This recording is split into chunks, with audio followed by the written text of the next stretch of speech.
Green blew the breeze that shifted the rose-petal clouds into a frizzatial formation and set adrift the unsung balloon on a fast-track course for the toppermost utterly upness of ever. Slowly the trees threw up their wildly lightweight boughs to the sky in mock wonderment and screamed silently long into the night. A fundamental change of almost instant proportions fell upon the earth, and just as quickly ended. Rounding down into an upwardly futile stance, the smaller of the two carrier bears limped savagely into the bar and sat at the piano. More than many of the people in the bar stared in blankness at the dexterity of the fur-covered drunk as it pounded out Rachmaninoff's Piano Concerto No. 2 with one hand and its nose. More people left that bar that night without wonder than didn't, and all that remember it do so. The stages of life are often filled with am-dram productions of second-rate kitchen-sink dramas based loosely on the lives of people that are no more interested in life than they are in the life cycle of a flea. And the reviews are in. They are mostly bad, but some are far more indifferent than that and spend more time describing the seat upholstery than the show. Sympathy, empathy, symphony, infamy, ebony and ivory.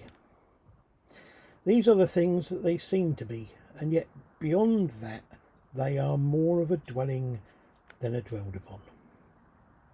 There is a doubting in my soul of all things that are felt and not seen, all things that are held to be sacred, and all things that are left to be pondered.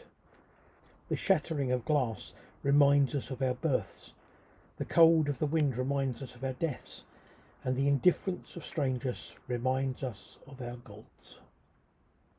We are the remnants, we are the discarded afterthoughts of a cosmic joke, the leftover parts of the airfix kit of life. We are like dust in the wind. No, we're not. We are like dust in a hoover, like ash in an ashtray, like weeds on a compost heap. Turncoat. Rotate it fully and insert it into itself with plenty of limbo akimbo and loco monogo.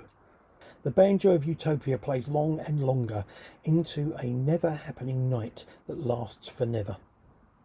Burnage deflators range haplessly around the risers, lurking loomlessly in the open-ended restlessness that overwhelms the men of the many and supplants itself deep into the brainstem of the overcoated depressives.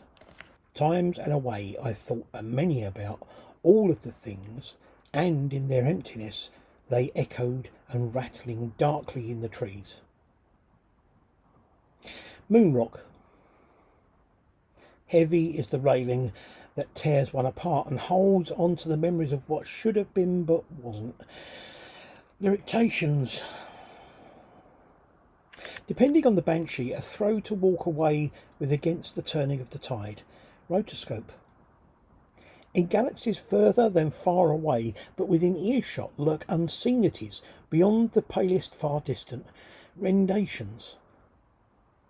Plantation devices reach out. Gordonstown. Investitude. Lesser than the one is almost out of reach of even the most grabulous caution. Rudimentations. Invictus grease monkey. Redundant feelings reactivated, reaching, dragging, pulling and pushing. Gross point, breach, hold, infinite bluage. Spilt, principled returns. Social indignance. Optical severage quartered down to size. Coke, ask.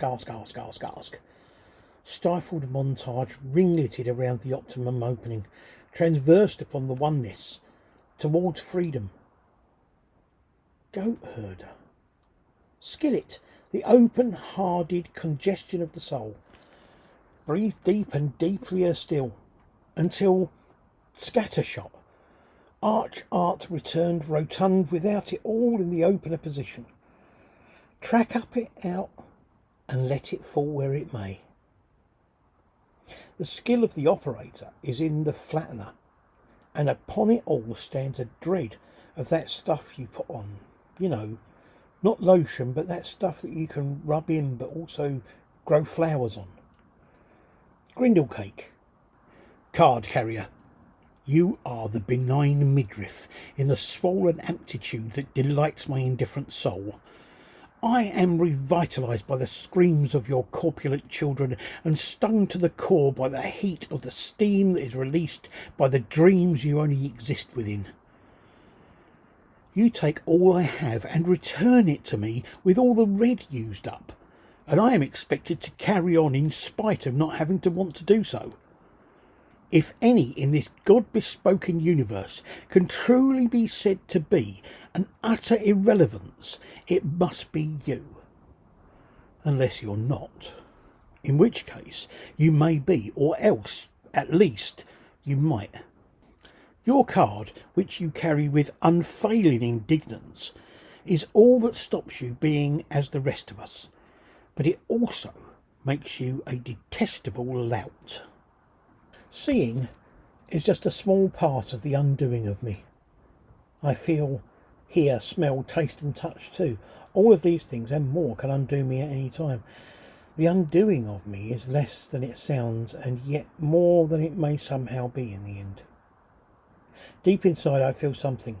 I don't know what or even how, but it's there. Smouldering and whimpering in a dark corner, tears slipping resentfully from its eyes and dripping onto the floor. Scream and scream again until all is screamings and the sound is large with echoing hurt. On the whole, and under the half, the simple truth explodes with all the experience of a newborn pup. There it is again, another one, standing large in front of me, curved and splendid and more or less exactly it. Steeped in homespun redundancy, the silken robes shine soberly in the moonlight. The darker parts of the sky reflect the inner depths of the dwindling soul that is rampaging towards its total extinction. In reality, the dark is no more than the light without brilliance.